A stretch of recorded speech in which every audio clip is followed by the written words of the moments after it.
नमस्कार दोस्तों, स्वागत है आप सभी का आपके अपने YouTube परिवार RS स्टडी ट्रिक परिवार में। और जैसा कि आप थंबनेल में देख रहे हो और आप सभी को ज्ञात है कि हम लेकर आए हैं हेराल्ड पुस्तक के पूरे 50 मोस्ट इम्पोर्टेंट क्वेश्चन पेपर, जिसमें से आज के वीडियो में हम करेंगे 44वें पेपर के पूरे 50 क्वेश्चन, जिसमें सामान्य ज्ञान, सामान्य विज्ञान, गणित एवं रीजनिंग सहित पूरे 50% दिए गए हैं। और यदि आपकी प्रतियोगी परीक्षाओं में तैयारी अच्छी है तो इन 50 में से 40+ का आपको टारगेट रखना होगा। और अंत में कमेंट बॉक्स में कमेंट करके ज़रूर बताना होगा कि 50 में से आप कितने सही कर पाए। साथ ही इन सभी वीडियो की PDF फाइल तथा अनेक प्रकार के नोट्स यदि आप प्राप्त करना चाहते हो तो आज ही हमारे टेलीग्राम चैनल को ज्वाइन कर लीजिए, जिसका लिंक नीचे डिस्क्रिप्शन में दिया गया है। और हमारे चैनल को सब्सक्राइब कर नोटिफिकेशन बेल को ऑन कर लीजिए ताकि आने वाले वीडियो की पल पल की अपडेट आप तक पहुँचती रहे। चलते हैं पहले क्वेश्चन की ओर। आज का जीके का पहला क्वेश्चन आपकी स्क्रीन पर दिया गया है। क्या क्वेश्चन है कि गांधी जी की पुण्य स्मृति में कौन सा दिवस मनाया जाता है? शहीद दिवस, अहिंसा दिवस, विश्व शांति दिवस या हिंदी दिवस? तो गांधी जी की हत्या कब की गई थी? गांधी जी की हत्या की गई थी 30 जनवरी 1948 को। कब की गई? 30 जनवरी 1948 को गांधी जी की हत्या की गई। किसके द्वारा की गई? तो नाथूराम गोडसे द्वारा की गई। इसी कारण प्रतिवर्ष 30 जनवरी को, कब? 30 जनवरी को शहीद दिवस के रूप में मनाया जाता है। ऑप्शन नंबर ए राइट होगा यहाँ पे। मगध साम्राज्य की पहली राजधानी कौन सी थी? पाटलिपुत्र, वैशाली, गिरिवृज या चंपा? तो चंपा तो अंग जनपद की राजधानी थी। किसकी राजधानी थी? अंग जनपद की राजधानी थी चंपा। यहाँ पे राइट आंसर होगा ऑप्शन नंबर सी, गिरिवृज या राजगृह थी प्रथम राजधानी। उसके बाद में हर्यक वंश के एक शासक उदयन ने पाटलिपुत्र बसाया और पाटलिपुत्र को मगध की राजधानी बनाया था। भारत के डेक्कन ट्रैप में सर्वाधिक महत्वपूर्ण मृदा कौन सी है? लाल मृदा, काली मृदा, लेटेराइट मृदा या जलोढ़ मृदा? तो दक्कन के पठार में कौन सी मृदा होती है? यहाँ पे लेटेराइट मृदा है। ऑप्शन नंबर सी राइट होगा यहाँ पे। नानावती आयोग के गठन का उद्देश्य क्या था? 1984 का दंगा, अयोध्या कांड, मुंबई दंगा या उपयुक्त में से कोई नहीं? तो नानावती आयोग के गठन का मुख्य उद्देश्य था आपका 1984 का दंगा। ऑप्शन नंबर ए राइट होगा यहाँ पे। भारत के किस स्थान पर सूर्योदय सबसे अंत में होता है? तो सबसे अंत में कब, कहाँ पर होता है? भारत के पश्चिमी बिंदु पर। और पश्चिमी बिंदु कौन सा है? गुजरात का सरक्रीक, जिसे हम गौर माता के नाम से भी जानते हैं, सरक्रीक या गौर माता गुजरात। और उसी के पास में कौन पड़ता है? द्वारका पड़ता है। ऑप्शन नंबर यहाँ पे कौन सा राइट हो जाएगा? बी राइट हो जाएगा, द्वारका गुजरात। केंद्रीय जल तथा ऊर्जा अनुसंधान स्टेशन कहाँ पर स्थित है? खड़गवासला, सिलेरू, जामनगर या श्रीशैलम? तो केंद्रीय जल तथा ऊर्जा अनुसंधान स्टेशन आपके जामनगर में स्थित है। ऑप्शन नंबर सी राइट होगा। सुमन बाला किस खेल में भारत का प्रतिनिधित्व करती है? शतरंज, महिला हॉकी, शॉटपुट या महिला क्रिकेट? तो सुमन बाला आपके महिला हॉकी का प्रतिनिधित्व करती है। ऑप्शन नंबर बी राइट होगा। भारत पर आक्रमण करने वाला पहला मुस्लिम था, कौन था? मोहम्मद बिन कासिम, मोहम्मद गजनी, मोहम्मद गौरी या बाबर? तो बाबर तो प्रथम मुगल था जिसने भारत में मुगल साम्राज्य की नींव लगाई थी। कब लगाई थी? 1526 में पानीपत के प्रथम युद्ध के माध्यम से। तो प्रथम मुस्लिम आक्रमण करने वाला कौन था? मोहम्मद बिन कासिम था। और इसने कब किया था? 712 ईस्वी में। कब? 712 ईस्वी में आक्रमण किया था। किस पर किया था? तो सिंध के राजा दाहिर पर किया था। किस मराठा रानी की राजधानी महेश्वर थी? लक्ष्मीबाई, जीजाबाई, चांद बीबी या अहिल्याबाई? तो किस मराठा रानी की राजधानी थी? आपके महेश्वर। लक्ष्मीबाई की राजधानी तो थी, कौन सी थी? झांसी थी। जीजाबाई कौन थी? जीजाबाई शिवाजी की माता का नाम था। तो महेश्वर राजधानी किसकी थी? अहिल्याबाई होलकर की थी। ऑप्शन नंबर बी राइट होगा यहाँ पे। पर्वतों का पट्टादा काल समूह किस राज्य में है? बिहार, ओडिशा, मध्य प्रदेश या फिर कर्नाटक? तो पर्वतों का पट्टाकाल किस राज्य में है? कर्नाटक में है। ऑप्शन नंबर डी राइट होगा यहाँ पे। इनमें से किस नदी में चंबल नदी मिल जाती है? बनास, गंगा, नर्मदा या यमुना? तो आपके उत्तर प्रदेश के इटावा के नज़दीक चंबल नदी यमुना में मिल जाती है। ऑप्शन नंबर डी राइट होगा। यमुना की सहायक नदी है कौन सी? चंबल। वर्ष 1953 में अलग आंध्र राज्य की स्थापना किए जाने पर इसकी राजधानी क्या थी? वर्तमान में आंध्र प्रदेश की राजधानी क्या है? अमरावती है। उससे पहले तेलंगाना के विभाजन से पहले आंध्र प्रदेश की राजधानी हैदराबाद हुआ करती थी। परंतु जब आंध्र प्रदेश का गठन हुआ था 1953 में, उस समय उसकी राजधानी कर्नूल थी। ऑप्शन नंबर बी राइट होगा यहाँ पे। भारत के प्रसिद्ध बर्डमैन है कौन थे? Doctor M S Randhawa, doctor M S Mani, doctor Salim Ali या डॉक्टर रामा स्वामीनाथन। तो कौन थे बर्डमैन के नाम से किन्हें जाना जाता है? डॉक्टर सलीम अली को जाना जाता है। ऑप्शन नंबर सी राइट होगा यहाँ पे। भारत में हरित क्रांति की शुरुआत किस दशक में हुई थी? 1950 से 60 के, 60 से 70 के, 70 से 80 या 40 से 50। तो हरित क्रांति आपकी 1960 से 70 के दशक में हुई थी। भारत में दल विहीन प्रजातंत्रीय व्यवस्था का समर्थन किसने किया था? महात्मा गांधी, एम एन रॉय, जयप्रकाश नारायण या आचार्य विनोबा भावे। तो दल विहीन प्रजातंत्रीय व्यवस्था का समर्थन किया था जयप्रकाश नारायण ने। ऑप्शन नंबर सी राइट होगा। और इसी के साथ आपके जीके के 15 मोस्ट इंपॉर्टेंट क्वेश्चन कंप्लीट होते हैं। और नेक्स्ट पार्ट में हम करेंगे साइंस के मोस्ट इंपॉर्टेंट क्वेश्चन।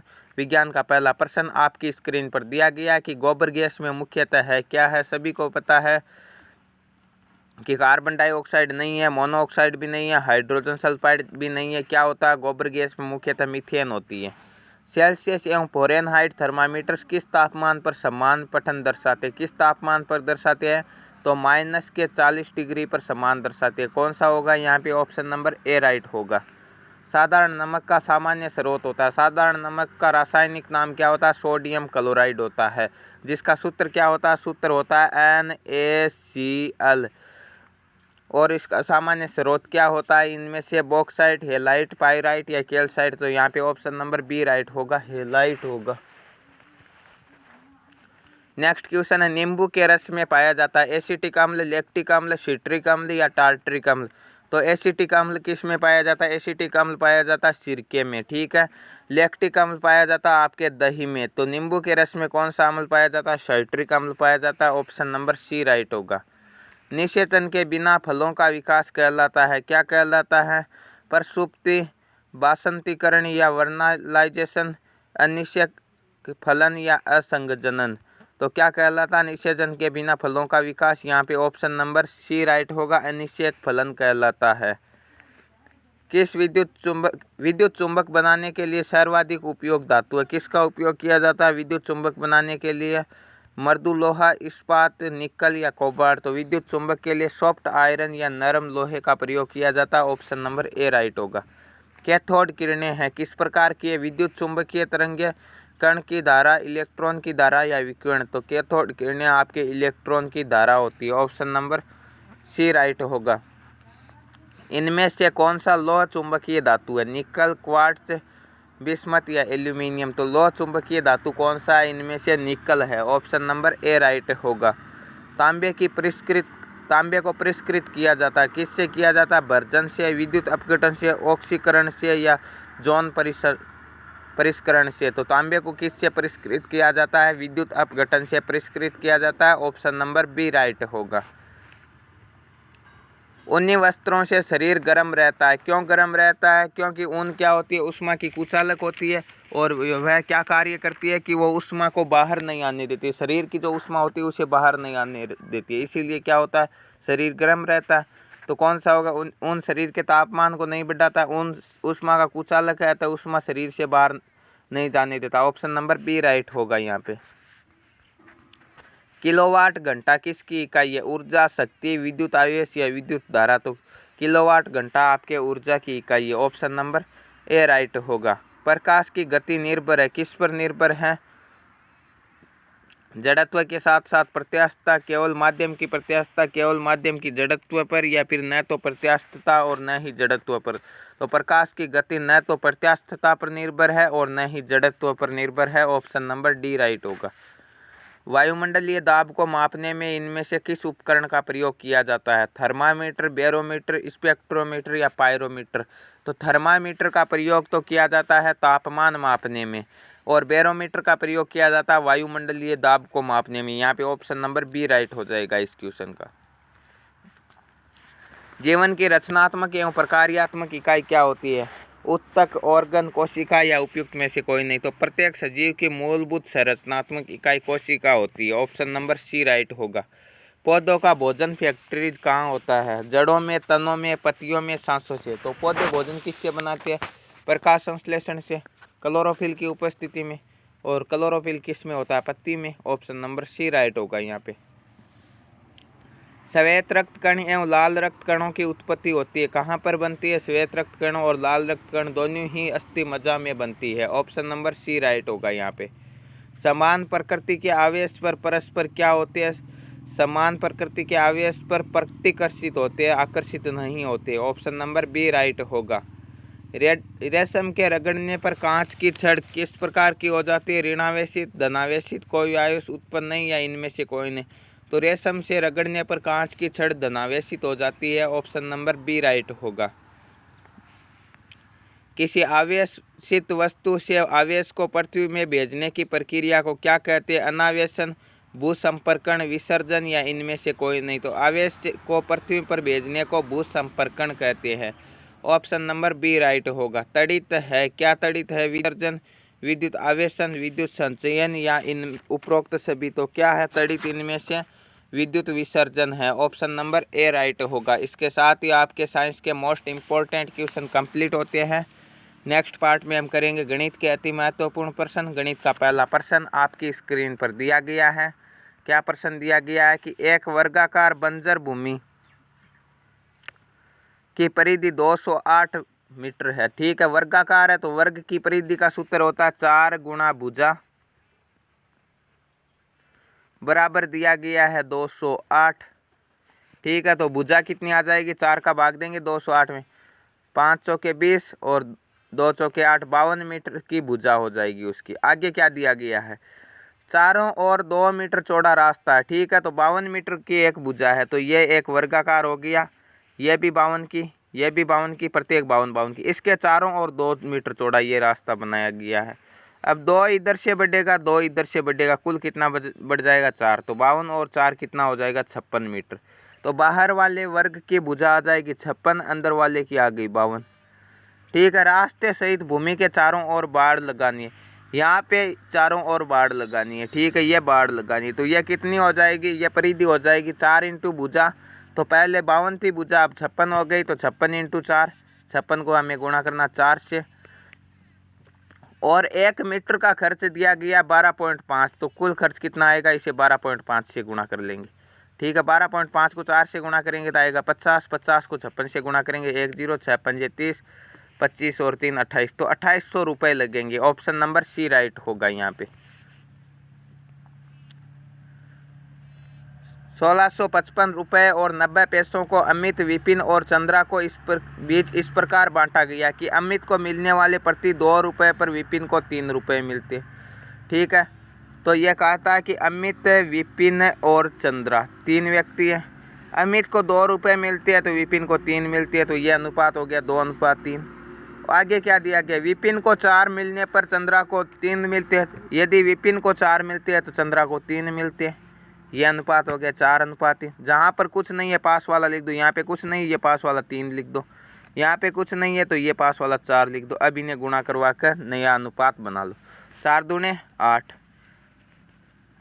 ठीक है, 4 3 12, 3 3 9, तो ये आ गया नया अनुपात 8:12:9। पूछा क्या अमित को कुल कितने रुपए मिले? तो कुल अनुपात कितने हो गए? 12 और 8 20 और 9 कितने हो गए? 29। अमित का हिस्सा कितना है? अमित का हिस्सा 8, तो 8/29 गुणा किससे करवाना? कुल रुपए कितने दिए गए हैं? कुल रुपए दिए गए हैं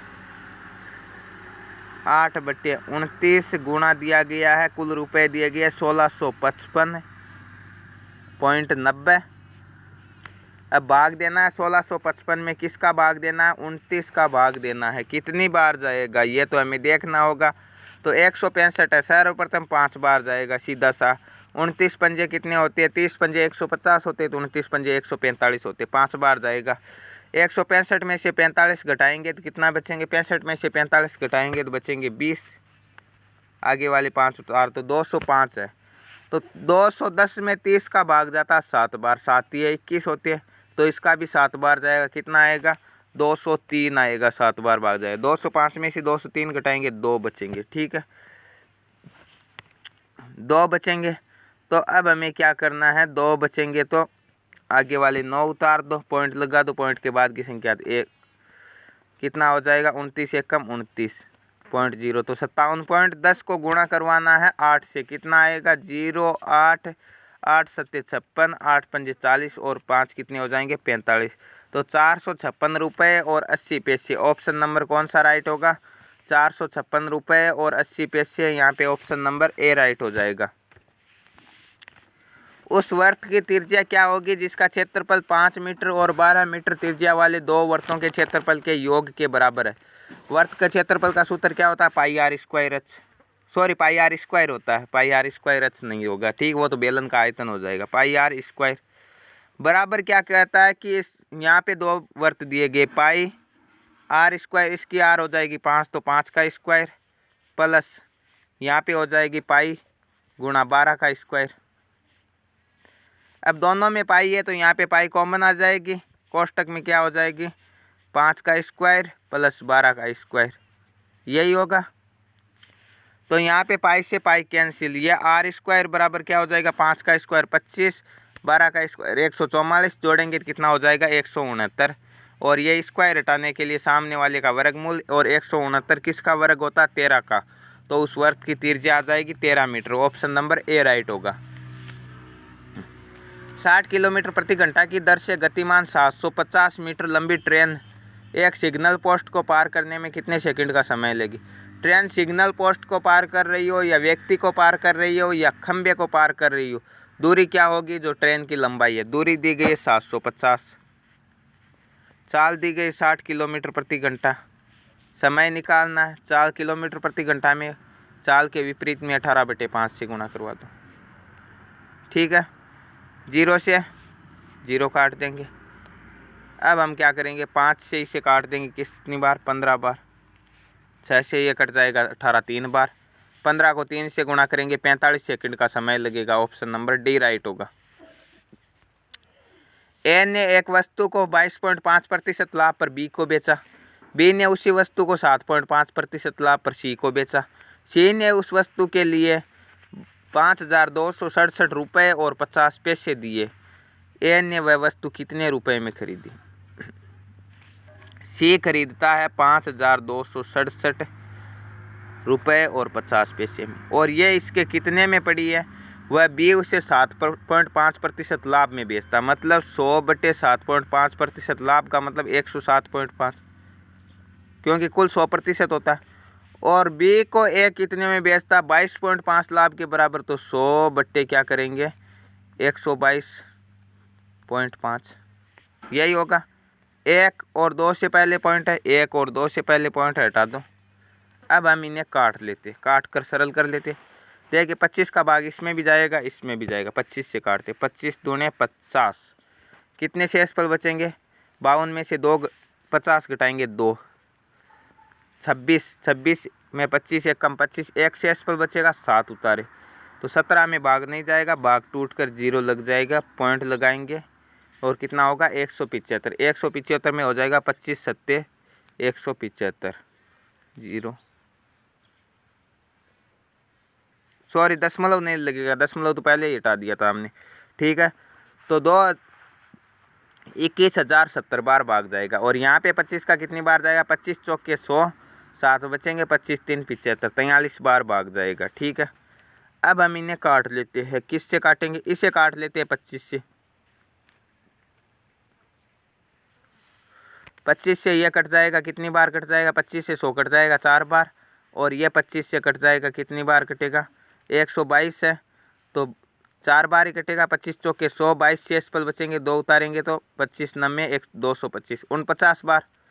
अब हम इसे काट लेते हैं 7 से, 7 से ये कट जाएगा, 3 सत्ते 21, भाग टूट जाएगा 0 और 1, 3010, और 49 7 से कट जाएगा 7 बार, फिर इसमें 7 का पूरा भाग जाएगा, कितनी बार जाएगा?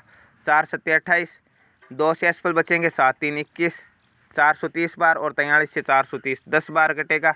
10 × 4 × 100, 4 को 100 से गुणा करेंगे, 400 × 10 4000, ऑप्शन नंबर बी राइट होगा। हो सकता है स्क्रीन पर आपको अच्छे से समझ में नहीं आया होगा, पर जैसे आप नोटबुक में इसी तरह हल करोगे तो आसानी से समझ में आ जाएगा। एक ठेकेदार एक मजदूर को इस शर्त पर काम पर रखता है कि प्रत्येक काम वाले दिन के लिए उसे 75 रुपये दिए जाएंगे। परंतु अनुपस्थित रहने पर उसे मजदूरी से वंचित करने के अतिरिक्त उसकी राशि में से 15 रुपये प्रतिदिन दर से काट लिए जाएंगे। नेगेटिव मार्किंग है ये भैया, ठीक है। 20 दिन के बाद ठेकेदार ने मजदूर को कुल 1140 रुपये दिए तो कितने दिन अनुपस्थित रहा? देखिए, यदि वो उपस्थित रहता, यदि वह व्यक्ति उपस्थित रहता तो उसे 75 रुपये मिलते एक दिन के। यही बोलता है, एक दिन के 75 मिलते हैं तो 20 दिन के कितने मिल जाते उसे? 75 दूने 150 तो 1500 रुपये मिल जाते। यदि वह व्यक्ति अनुपस्थित रहता तो एक दिन के 15 काट लिए जाते, तो 20 दिन के कितने काटे जाते? 15 × 20 300 रुपये काट लिए जाते। यहाँ पे माइनस लगा दो, काट लिए जाते। अब उसे मिले कितने? मिले है उसे 1140। अब इसका रेशियो निकालने के लिए इसमें से ये घटा दो, कितना बचेगा? इसमें से ये घटाएंगे तो हमारे पास बचेगा 360। और ये जो माइनस का, यदि ये प्लस का है तो घटा दो और माइनस का है तो जोड़ दो, ठीक है। चिन्ह चेंज कर दो, यहाँ पे प्लस कर दो, यहाँ पे माइनस। यहाँ पे अंतर कितना, इसे जोड़ेंगे तो कितना आ जाएगा? 1140 और 300 कितना हो जाएगा? 1440। अब इनका अनुपात निकाल लो, 0 से 0 कैंसिल, ठीक है। 12 से 144 12 बार और 36 कितनी बार कटेगा? 36 कटेगा, 12 3 36 3 बार, 3 से ये 4 बार और 1 4:1 का आ गया इसका अनुपात।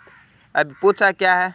4:1 के अनुपात में ये उपस्थित और अनुपस्थित रहता, तो कुल अनुपात कितना हो जाएगा? 4 और 1 5, 20 में 5 का भाग देंगे तो 1 का मान आ जाएगा 4 और 4 का मान आ जाएगा 16। तो 16 दिन उपस्थित रहा, 4 दिन अनुपस्थित रहा, और जाएगा अनुपस्थिति पूछिए तो।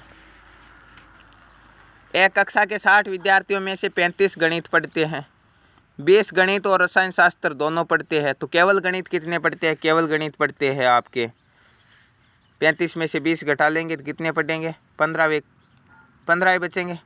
हाँ, 15 केवल गणित पढ़ते हैं, 20 दोनों पढ़ते हैं, और जो बाकी बचेंगे वो क्या पढ़ते हैं? रसायन शास्त्र। तो बाकी कितने बच गए? 15 और 20 35। 60 में से 35 घटाएंगे, 60 विद्यार्थी है तो 25 विद्यार्थी ऐसे है जो केवल रसायन शास्त्र पढ़ते हैं। ऑप्शन नंबर सी राइट होगा यहाँ पे। ए और बी एक काम को क्रमशः 10 दिन और 15 दिनों में पूरा करते हैं, ठीक है। ए ने अकेले 4 दिन काम किया, ए का 1 दिन का काम 1/10, बी का 1 दिन का काम 1/15, यही होगा। 10 दिन और 15 दिन में पूरा करे। ए ने अकेले 4 दिन काम किया, ठीक है, और बी ने अकेले 5 दिन काम किया, ठीक है। तो ए का 4 दिन का काम, बी का 5 दिन का काम, कितना हो जाएगा? यह हो जाएगा आपका 2 से ये 4 कट जाएगा 2 बार, ये कट जाएगा 5 बार, तो कितना हो जाएगा? 2/5 1 करता है, और ये कितना हो जाएगा? 5 से 1 बार और 3 बार, कितना हो जाएगा? 1/3 बी करता है, तो कितना काम हो जाएगा? 2/5 तो ए कर देता है, प्लस 1/3 बी कर देता है। तो कुल कितना काम कर चुके हैं ये? कुल काम कर चुके हैं। इसका एलसीएम ले लेते हैं, एलसीएम लेंगे तो यहाँ पे हो जाएगा 5 और 3 का एलसीएम 15 आ जाएगा। 5 का भाग जाएगा 3 बार, 3 दूने 6 और 3 का भाग जाएगा 5 बार, 5 एकम 5, 6 और 5 11, 11/15 काम कर चुके। मान लो कुल काम 15, उसमें से 11 भाग ये कर चुके हैं, तो शेष काम कितना बचा? 4 भाग, तो 4/15 काम बच गया। और ये 4/15 काम है सी है जो कि अकेला 8 दिनों में करता है, तो सी का कार्य कितना हो जाएगा? 8 में भाग देना 4/15 का। तो 8 में भाग देने का अपना नियम, 4/15 को 15/4 से गुणा करवा देंगे, उल्टा कर देंगे, 2 15 दूने 30। तो सी का काम कितना? सी ये काम कितने दिनों में कंप्लीट करेगा? 30 दिनों में कंप्लीट करता है। तो ए का काम 1/10, बी का काम 1/15 और सी का काम आ गया 1/30। तीनों का एलसीएम 10, 15 और 30 का एलसीएम भी आप सभी को पता 30 आएगा। 10 का भाग जाएगा 3 बार, 15 का भाग जाएगा 2 बार, 30 का भाग जाएगा 1 बार। कितना हो गया? 3 2 5 और 1 6। 30 में 6 का भाग देंगे तो संपूर्ण काम को वे व्यक्ति तीनों एक साथ करेंगे तो 5 दिन में निपटा देंगे। यही पूछा है कि पूरा करने में कितना समय लगेगा? 5 दिन का समय लगेगा। ऑप्शन नंबर बी राइट होगा। ए और बी की वर्तमान आयु का अनुपात 4:5 है। उम्र वाला क्वेश्चन बहुत आसान है, सबसे सरल है।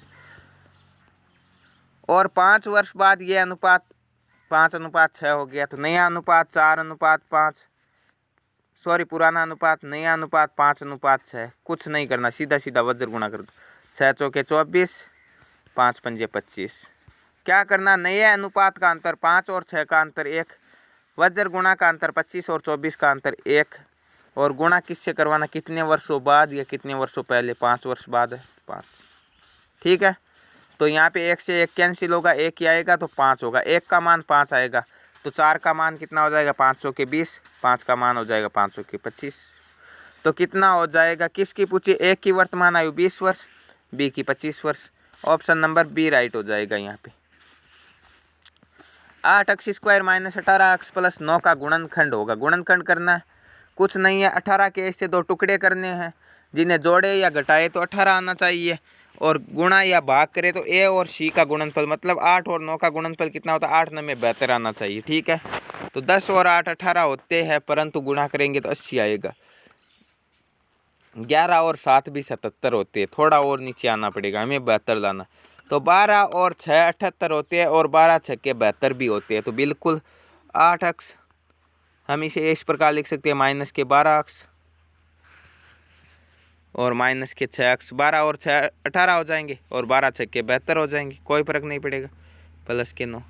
यहाँ पे हमें कॉमन लेना, एक तो अक्स है, अक्स स्क्वायर, एक तो यहाँ पे अक्स इसमें भी है, इसमें भी है, अक्स कॉमन आ जाएगा। और क्या कॉमन आएगा, 4 का भाग 8 में भी जाता है, 12 में भी जाता है, तो 4x कॉमन ले लिया।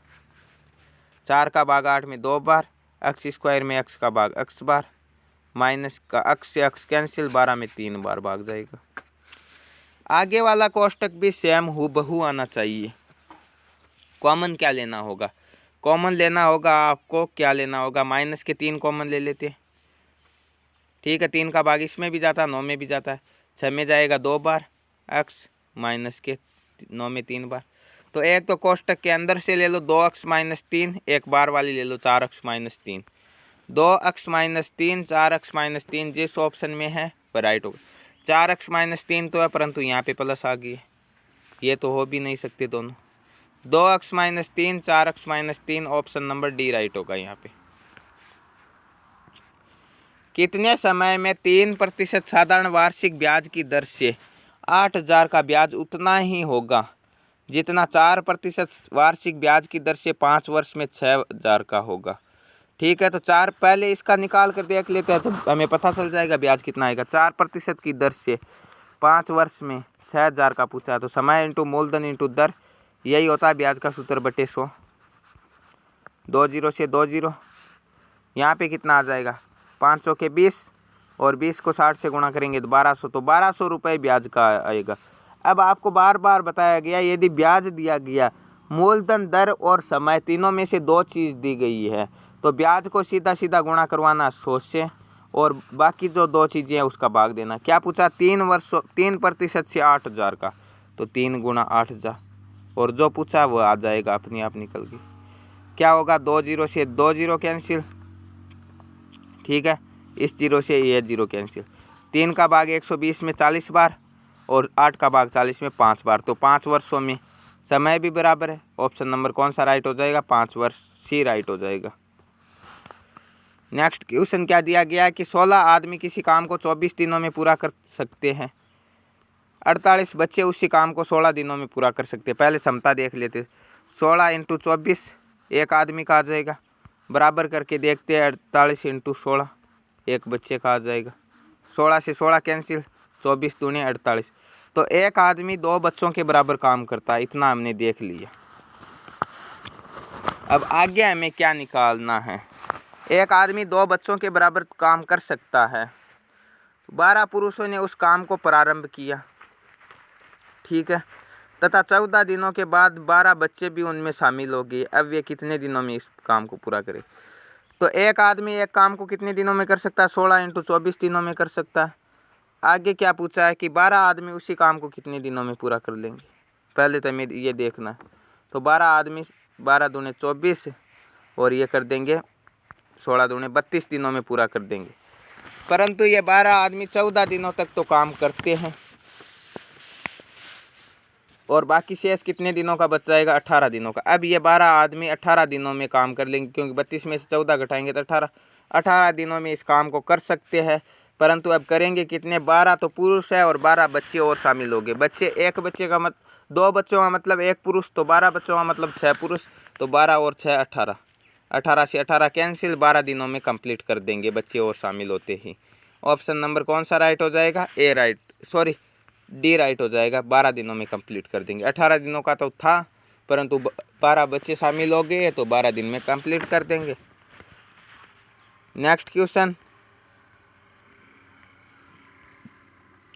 किसी टंकी को एक नल 25 मिनट में भर सकता है, जबकि दूसरा नल 50 मिनट में खाली कर सकता। आपको बताया गया जब 2 ही व्यक्ति काम करते हैं, जब 2 ही आंकड़े दिए गए तो पहले ऊपर सीधा सीधा गुणा करवा दो, 50 गुणा 25, और नीचे एक दूसरे के समान काम करते हैं तो जोड़ते हैं, परंतु विपरीत कर रहे, एक खाली कर रहा दूसरा भर रहा, तो इसका अंतर निकालो। 25 और 50 का अंतर 25 हो जाएगा। 25 से 25 कैंसिल, तो दोनों साथ खोलेंगे तो 50 मिनट में भर जाएगी। ऑप्शन नंबर डी राइट होगा।